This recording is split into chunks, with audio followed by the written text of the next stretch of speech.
Okay, welcome back to America at Agenda. You just heard National Security Council Coordinator for Strategic Communications, John Kirby, say that the Biden administration is not looking for a war with Iran. This after a deadly drone strike in Jordan killed 3 of our American soldiers. Okay, 2024 presidential candidate Nikki Haley says the Biden administration's weak stance on Iran is what led to these attacks. And to discuss this and more, we welcome the former governor of South Carolina, former ambassador to the UN, and candidate for president of the United States, Nikki Haley. Ambassador, thanks so much for joining us here in studio. Thank you for having me. It's an honor to speak with you. Let's dive into what happened over the weekend. You already said that the United States should retaliate swiftly in the way that only America can do. If you were commander-in-chief right now, what would you be doing with So first Iran? of all, it's not that we hit Iran hard. It's that we hit Iran smart. There's 2 totally different things. This doesn't mean you just go bomb Iran. What it does mean is the one thing Biden did was lift the sanctions. It sent all of that money into the proxies. It allowed them to get the missiles and all the ammunition they needed to hurt our soldiers.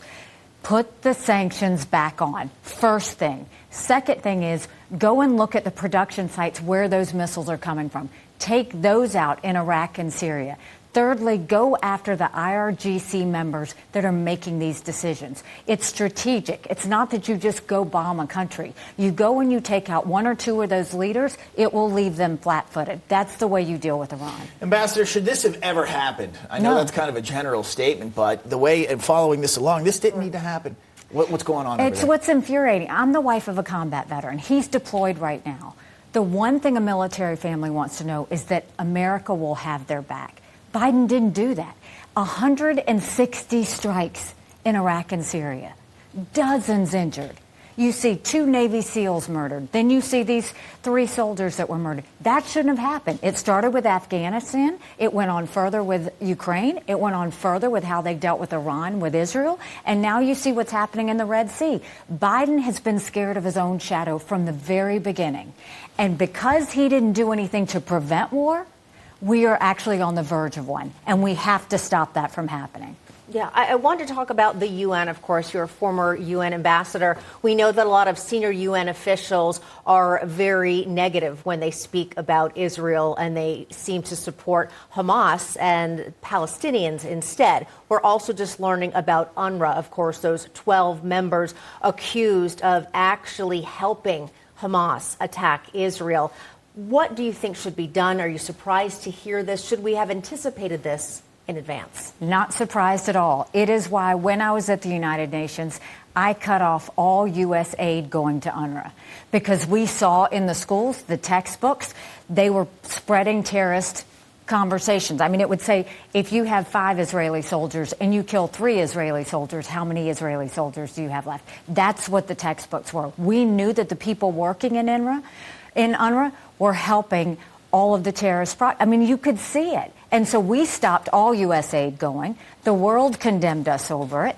I said, well, if the Arab countries care so much, they can pay for it. Why does the U.S. have to pay for it? And look at what happened. This is absolutely no surprise. Biden went and started giving money back to UNRWA, and he can sit there and say he actually was part of the problem as to why this happened to Israel in the first place. Let's bring things domestically here at home. Let's talk about the border. As it stands right now, about 300,000 people cross the border each month. It's completely out of control. You've said you would build a wall, but you would do more than that. You want to do more, so expand on that. What's that look like? Are you talking deportations? Go ahead. So when I was governor, we passed the toughest illegal immigration law in the country. President Obama sued us over it, and we won. We'll do what we did in South Carolina, and we'll go national. We'll do a national E-Verify program where every business has to prove that the people they hire are here legally. Defund sanctuary cities once and for all. Make sure we put 25,000 Border Patrol and ICE agents on the ground and let them do their job. Go back to the Remain in Mexico policy so that no one even steps foot on U.S. soil. And instead of catch and release, you go to catch and deport. There are no excuses why this hasn't been done. Republicans and Democrats need to get in a room and not come out until they have a solution to this. Another issue that a lot of electors are talking about, especially Republicans, they can't seem to agree on abortion. whether it should be with the states, whether it should be with the Supreme Court. You have said that you are very pro-life, but you have also said that an abortion should be a woman's decision. Where do you stand on abortion? And again, if you were elected, what would you do with this issue? So unapologetically pro-life, not because the Republican Party tells me to be, but because my husband was adopted. I had trouble having both of my children, so I am blessed all the way around. I think that the right thing was when unelected justices said it should not be with the Supreme Court, it should be in the hands of the people.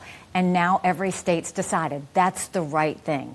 When it comes to the federal law, though, we have to be honest with the American people. The only way something will pass is if you have a majority of the House, 60 Senate votes, and a signature of a president. We haven't had 60 Republican senators in over 100 years. We might have 45. So the only way we're going to get anything done is through consensus. So let's start by saying we're going to ban late-term abortions. Let's encourage adoptions. Let's say any doctor or nurse who doesn't believe in abortion shouldn't have to perform it. Let's make sure contraception is accessible. And let's make sure no state law says to a woman if she gets an abortion that she's going to jail or she's getting the death penalty. Start there. Stop demonizing this issue. Our goal should be how do we save as many babies as possible and support as many moms as possible. Nikki, I want to get to this question here as for the race for the Republican nomination against the former president. Coming up in less than just months, it's the primary in your home state. Okay, you are down in the current polls. You've talked about this, though. You're aware of that. That doesn't mean you're saying it doesn't mean your campaign stops if you don't win South Carolina. Elaborate for us on that. What are you trying to accomplish down there? The goal is to continue to grow. We started with 2% in Iowa. We got rid of the fellas. It's just me and Trump in the end. So we went to 20% in Iowa. We got 43% in New Hampshire. And now in South Carolina, we want to be stronger than that.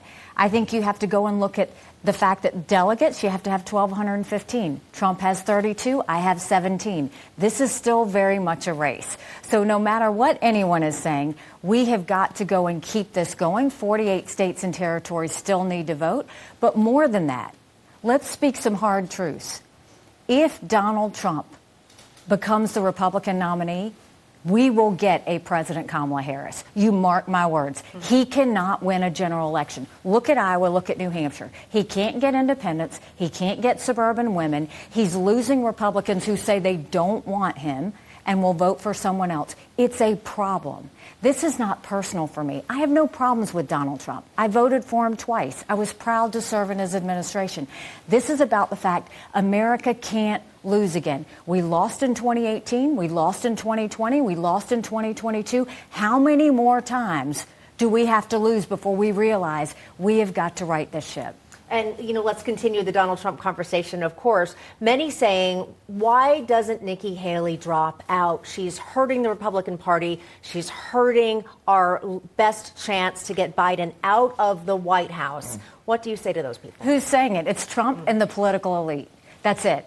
I've never been part of the political elite. I don't want to be a part of the political elite. The people who are saying that are the congressional members around him, the Lindsey Grahams of the world, and everybody who's got nothing done on cutting wasteful spending, nothing done on the border, nothing done on preventing war. They've done nothing. And so Donald Trump has surrounded himself once again by people who have done nothing and will do nothing. What I'm saying is it's time to start listening to the American people. 75% of Americans have said they don't want a Trump-Biden rematch. The majority of Americans both say they disapprove of Trump and Biden. We are $8 trillion in debt more just in 4 years because of Trump. He needs to start answering. It's why I've said he's got to get on a debate stage. Answer the question about why you put us that much in debt. Answer the question on why you now want to raise taxes on all Americans by putting a 10% tariff. That's anything from baby strollers to appliances. You've got to answer that. Answer why you went and praised China's President Xi a dozen times after China gave us COVID. There are too many questions for him not to get on a debate stage and answer. Do you think he will? I mean, look, I've never known him to be fearful of anything, but now I'm starting to think he's fearful because he has not done that yet. And at the end of the day, if you're fighting for the American people, prove it. Because what he did was he threw a temper tantrum on stage the night of the New Hampshire election. He's done a rant ever since, but he hasn't once talked about the American people. He's not talking about anything that's going to help the American people. He's just talking about himself. We can't go into 4 years like that. We won't survive it. Ambassador, I love bringing up this question whenever we have presidential hopefuls on. I'm from Western Pennsylvania, part of the Rust Belt. Grew up in a little town that has been decimated, actually, by loss of manufacturing. There's thousands of towns like this all across the Rust Belt, all across the country, really. A lot of these people feel like they've been forgotten. People in inner cities, just the same, feel like they've been forgotten. Nothing good has come their way in a long time. What's your message to them? How can you right that ship? How can you bring new industry into town, so to speak? What do you think? It's not what I say, it's what I've done. I'm from a rural southern town in South Carolina, and when I became governor, South Carolina had lost all our jobs to the textile industry that went overseas. By the time I left, we were #1 in foreign direct investment. We were #1 in manufacturing. We were known as the beast of the Southeast. We were building planes with Boeing, more BMWs than any place in the world. We brought in Mercedes-Benz. We brought in Volvo, 5 international tire companies. And not only that, we didn't bring people to work in those jobs. We trained South Carolinians to do those jobs. That's the key. It's the job training, giving them the skills to learn how to do this kind of stuff. You want people to get re-skilled to do these jobs, not move people around. That's important. That's a great point. And last question before we let you go. Wish I could talk to you for our full 2 hours. But we all know our country is more divided than it ever has been before. To what do you attribute that, or to whom do you attribute that? And what will you do if you are president to heal America? The tone at the top matters. We see it with Joe Biden. We saw it with Donald Trump. Think about it. When did all this start? It actually started with Obama, and it just kept going up more and more. Politics should not be personal. It is not personal. It's more about national security. It's about creating better lives for our children. Right now, you've got 2 fellas that are involved in investigations that both want to be president, that are busy talking about themselves. That is why our kids in our 20s are very worried about the direction in our country, because that's not what they're talking about. What they're talking about is, will they ever afford a home? Will they ever be able to see this country's debt go down? Will they be able to get a job? We've got to stop talking about the personalities and talk about the strength of our country, because you know who's watching this distraction right now and enjoying every minute of it? Russia, China, and Iran. It's time for us to get back on track. So join NikkiHaley.com and let's get this moving. Okay, I think we're out of time, unfortunately. Unfortunately, yes. Former ambassador to the UN, Nikki Haley. Thanks former so governor much. of South Carolina. Appreciate it. God bless you. Really Best of appreciate your luck. time. Okay. Thank you, Ambassador. Appreciate it. Okay.